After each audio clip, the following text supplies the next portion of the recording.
From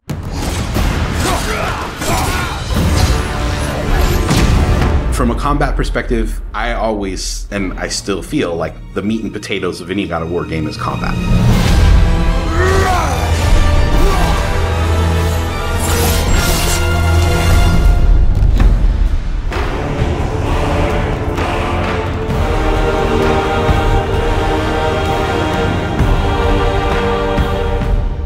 My name is Roberto Clemente. All my friends call me Bert.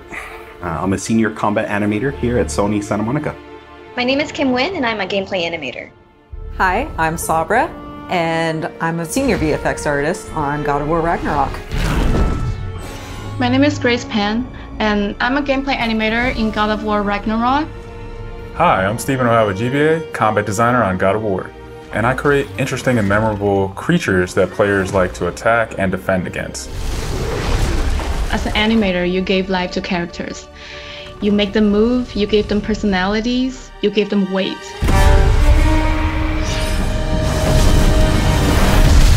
My role as a VFX artist is to put the power behind a move. You are in control of fire and earth and water and wind. Whether you are throwing your axe or on the receiving end of an enemy spell, VFX is what really gives the movement and the danger to every move that a character or enemy makes. I work really closely with the design team and the tech art team on this project specifically. We actually work a lot with camera, along with the guidance of our great camera team, so I find myself doing fight choreography sometimes. One of the most challenging parts about being a combat designer isn't the technical implementation of creating a creature, but it's really navigating that line between frustrating and engaging. We want to make something that makes players lean forward and focus and really try hard against that enemy and feel good about overcoming that, but we don't want to make them feel defeated if they can't figure something out. And then it feels rewarding when you win, not because it was impossible, but because it was fun and engaging.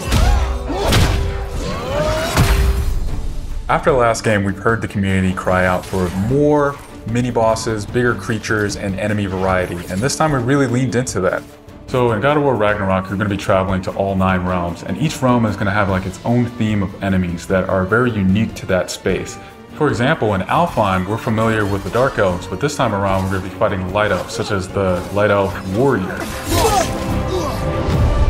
One of the key learnings from the last God of War game is we don't have to think about the camera and how close combat is going to feel. We already have that knowledge, so we can build upon the close camera that we have, and we can iterate on enemies, creating more interesting scenarios. In the last game, Atreus was just starting to fight alongside Kratos, and he was learning from the master tactician. So in this game, he's trying to prove himself a little bit more, and we built upon those mechanics with him. The previous God of War, Atreus was still a kid, right? So he has a lot of dependency on his father. And for this game, you'll see Atreus moving more independently on his own as a companion. In regards to VFX for Kratos, I think what the players really love is the powerfulness of it. When you are playing as Kratos, you really do feel like the God of War. And moving into Ragnarok, we want to really make something bigger, make it stronger, make it more of a spectacle. You want them to be like, oh my gosh, I didn't know that the Blades of Chaos could get even better, but look at that. So as Kratos gets more powerful, he's going to have access to newer combos and newer abilities that will increase the combat depth of each weapon. For the Blades, one of the moves that I've really enjoyed from previous God of Wars is the combat grapple, and we're going to be bringing that with a new twist. I'm very excited for players to try the blade grapple traversal moves. That brings so much more speed into the movement and the dynamic feel to it. One of the ways we've expanded Kratos combat this time around is we've given more utility and choice to his shield loadout. If you are a parry person, you could really go for a shield that gears towards parrying. If you're a big blocker, then you could choose a shield that will really match your playstyle. One new mechanic or element that I'm really excited about is these combo finishers. Building up the stun meter this time around is going to lead to different ways to basically decapitate the enemy. You're going to be able to choose, which weapon you want to have when you kill a guy. Another feature that we've added for Kratos is his new pre-fall attacks. You could jump off a ledge, and if there's an enemy below you, you could slam down on him. There's such an emphasis on verticality in some of these fights that it's super engaging. And as Kratos, now that you have so much mobility and that you can also take advantage of that verticality, I think it just adds such another interesting layer to a fight. In God of War Ragnarok, we've enhanced the Kratos and Atreus duo. He's going to initiate a little bit more, be aggressive. He's going to fight alongside you, and sometimes even surprise you with his combo abilities too. Some of the new expanded companion actions that you'll see Atreus do leverage the fact that he's older now, he's bigger now. And he's different from Kratos, so his magic has a different flavor. Not only that they fight side by side together, there are also a lot of mini games and player interaction moments. For example, like the puzzle systems and the set pieces. You definitely will see a lot more collaborations between father and son.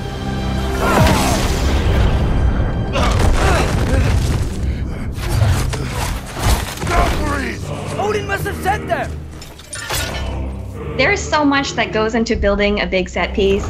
You basically iterate and iterate and iterate, and it takes testing and just seeing what works to really figure out the personality of something. Basically, every department gives it their all to make things really spectacular.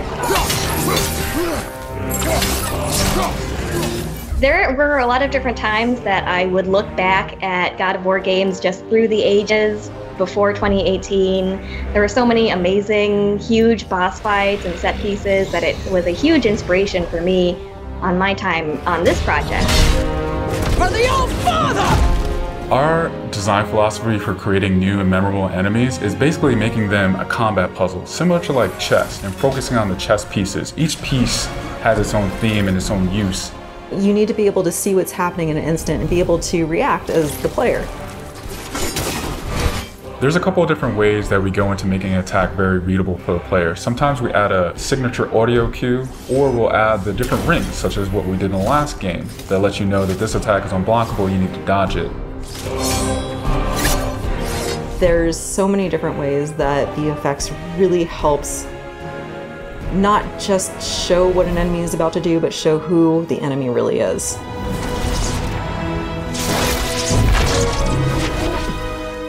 Everything you design has to be surrounding the essence of the character and a story.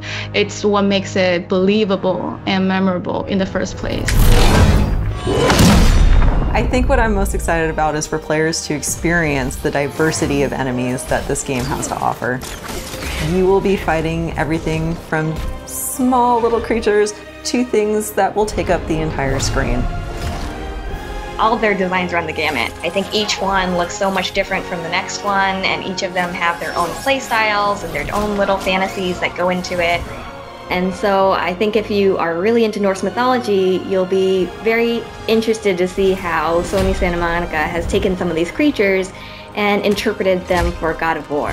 Everything that goes into the game, there's emotion behind it and intent behind it, and by the time it gets to you, everything that you've seen that you're going to play and experience has been sweated over, bled over, tested, and is fun to play.